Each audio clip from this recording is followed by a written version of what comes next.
Right, hey everybody, and welcome back to Cade's Comics. In today's video, I'm doing 5 recent reads, where I take a look at 5 of the books I've read recently, give you my thoughts on each of them, and just kind of give a quick review of them. So if you see a book that you like, well, I hope you go and check it out, and if you have any recommendations for me, leave them down in the comments below, because I'm always looking to check out new books and possibly do an episode on them in the future. In today's episode of 5 recent reads, we have Super Crooks by Mark Millar, Destroyer by Robert Kirkman, Upgrade Soul, It's Lonely at the Centre of the Earth by Zoe Thorogood, and Vote Loki by Christopher Hastings. So yeah, a real selection of things today. I will do non-spoilers followed by some spoilers, but I kind of want to keep it non-spoilers because if you do decide to go and check these books out, then you don't want to know what happens in them going forwards. So let's start with Super Crooks by Mark Millar. Super Crooks is a story of supervillains that are also criminals. It's basically a big heist book similar to Ocean's 11 or something of that nature. I really enjoyed this, and I do like a good heist film, especially when they're done well, and I thought that this kind of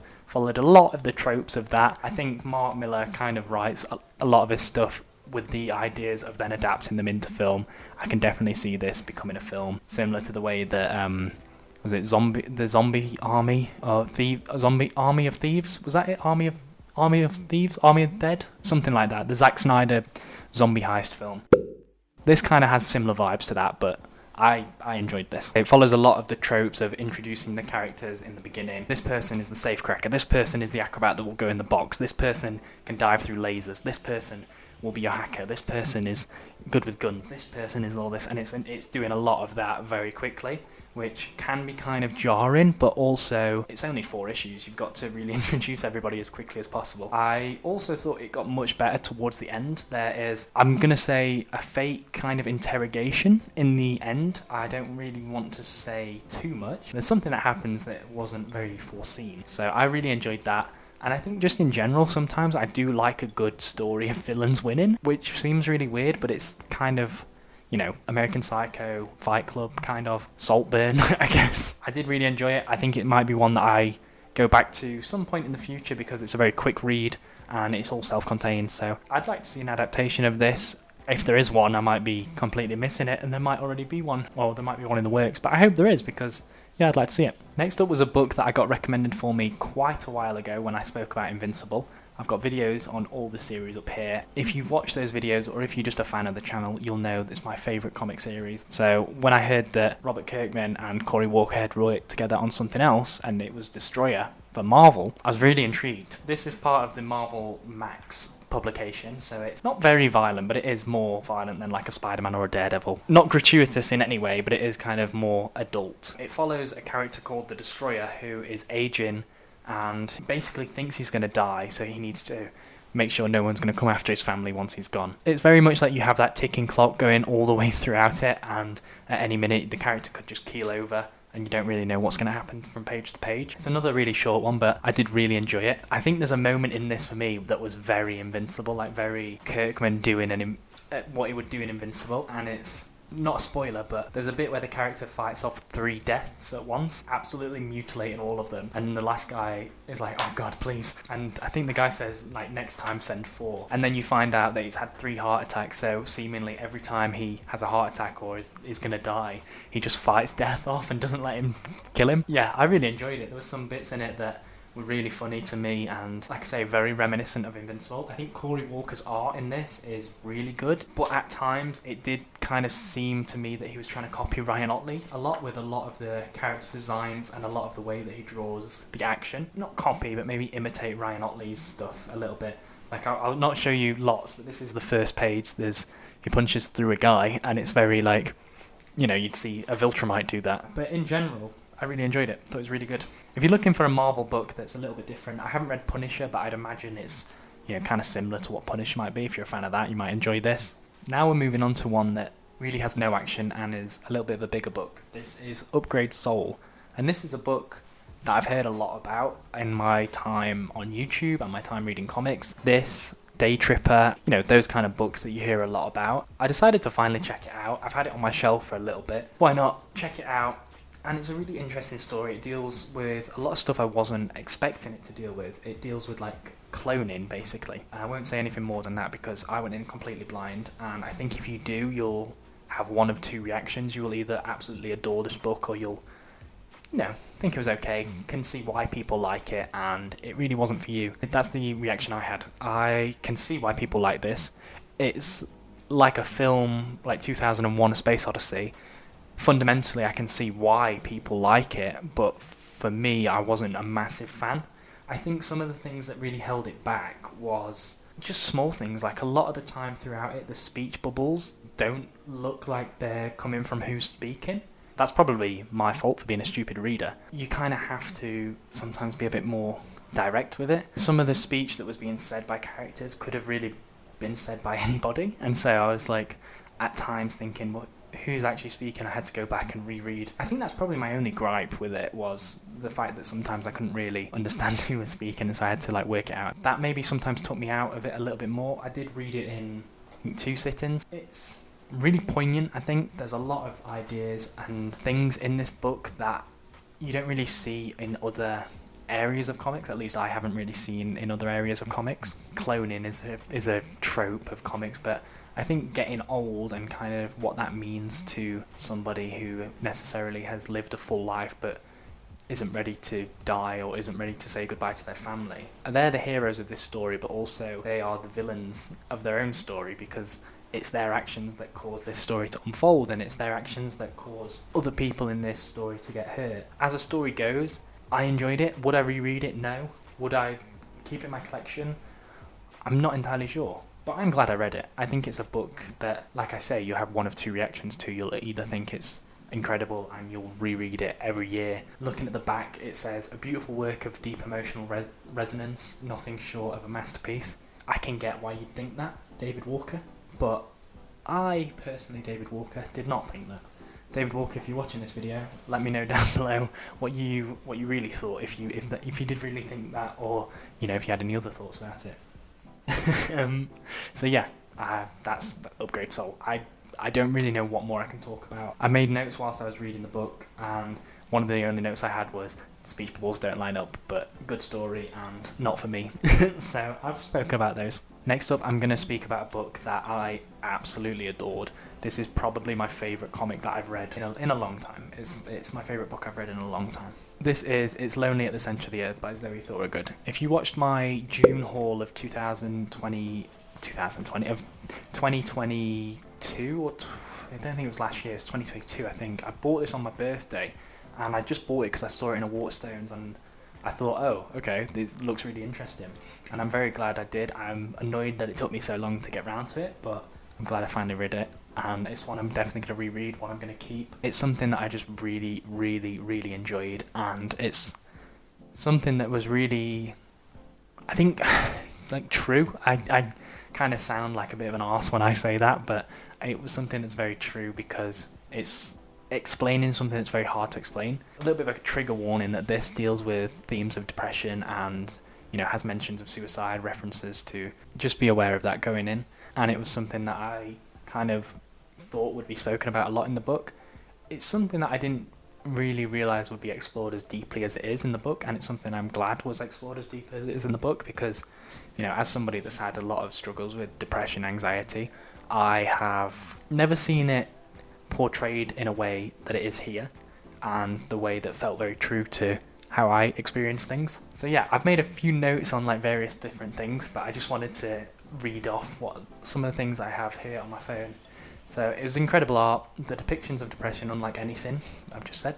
There's a bit where a text box covers somebody's face. I think just having something so simple as that, but using those elements in a way where it's kind of isolating a person and making them feel like they have no individuality to really portray your message without hitting somebody over the head with it. It just starts with something so simple as that, but you really get the message. This book has one of my favourite quotes, which I read it and then, it has quite a few of my favourite quotes. I was reading it and I just had to stop and like note down what the quote was. So this one says, "Home is where the heart is, which explains why I live in a dark void." After years of complete isolation, she couldn't be entirely sure she wasn't a figment of her own imagination. Two quotes which I read them and I was like, oh shit. Yeah, just having that experience of feeling a very similar way, but also not being able to kind of say it in such a way that Zoe Thorogood says it in this book. So I just really, really enjoyed it. I also really enjoyed how the book just starts over in the middle, because that's something I've experienced a lot. The amount of times I'll record an opening to a YouTube video, or I'll record something, or I'll write something, or I'll do something and think, oh no, that's not good enough, that's shit, and I will scrap it entirely, or I'll just not do anything with it. And it's why I've had like a July haul video sat on my laptop for months, because I just think it's not good enough to edit and do. And so when this book restarts halfway through, I really enjoyed it. I just really enjoyed that. Also, it has one of the best like interactions with a character who you never see again. Zoe is going to Heathrow and she's getting off the train, and someone's like, oh, you've got a suitcase, you're going to Heathrow, and where are you flying to?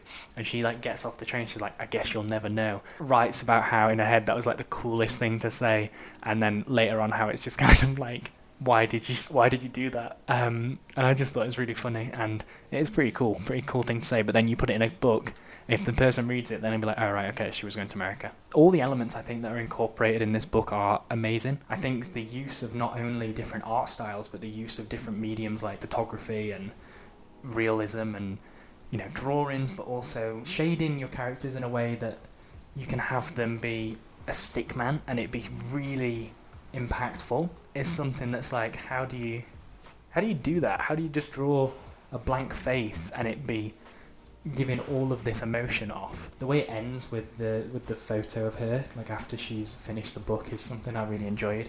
It's also something that made me want to go and check out a lot of her other work. There's a book that she wrote before this that I'm definitely going to go and check out, so that'll be on the next haul or next episode of 5 Recent Reads or something.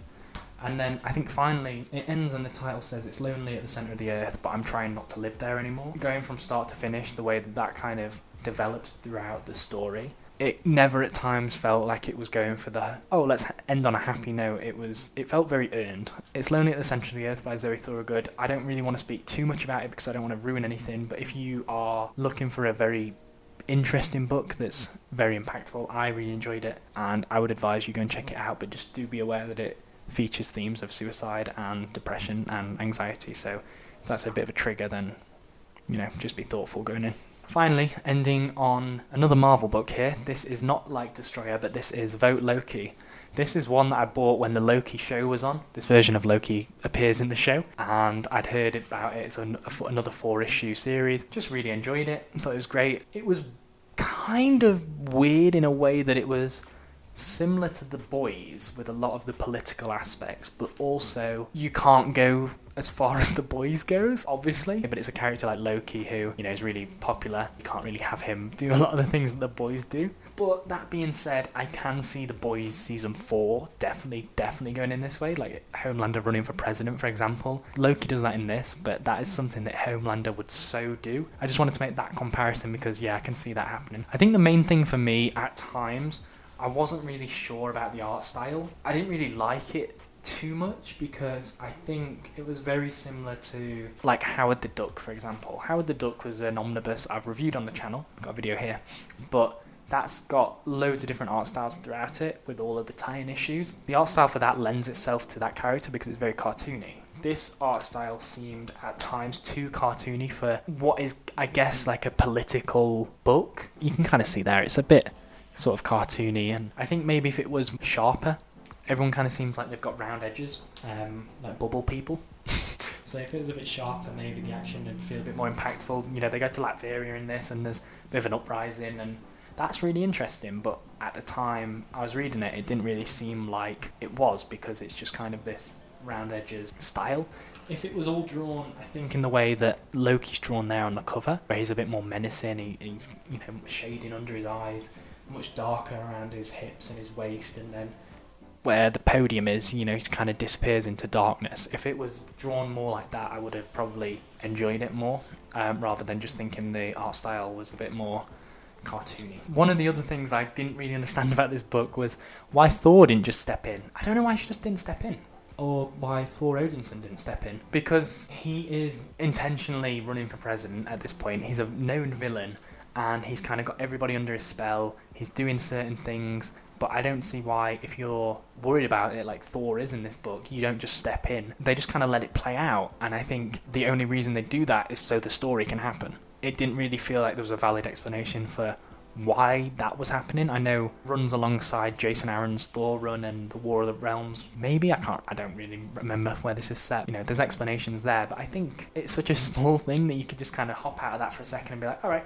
done. So I didn't really understand that. I'm kind of aware that I may be coming across like I didn't like this book, but one thing I did like was at the end, Loki doesn't really stand for anything. Wary that I don't want to spoil it, but also Loki just sees this whole thing as a popularity contest, and I don't think that's a spoiler because I'm not going into specifics, but he doesn't really stand for anything, and so the ending is quite interesting. It's quite funny because they're like, why should we vote for you? What are you actually going to do? You've just said vote for me, and you've just been kind of running your opponents through the mud, but what do you actually stand for?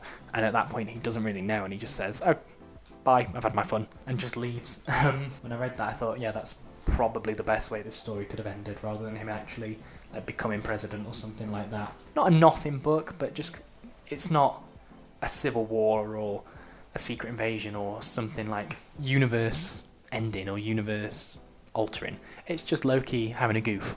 So that's that. So this is all 5 of my 5 recent reads. If you did enjoy this video, let me know down in the comments below. Also, let me know what you've been reading down in the comments below. And if you've got any recommendations, give them to me because I'd love to check out new books. I'm always looking to read new stories.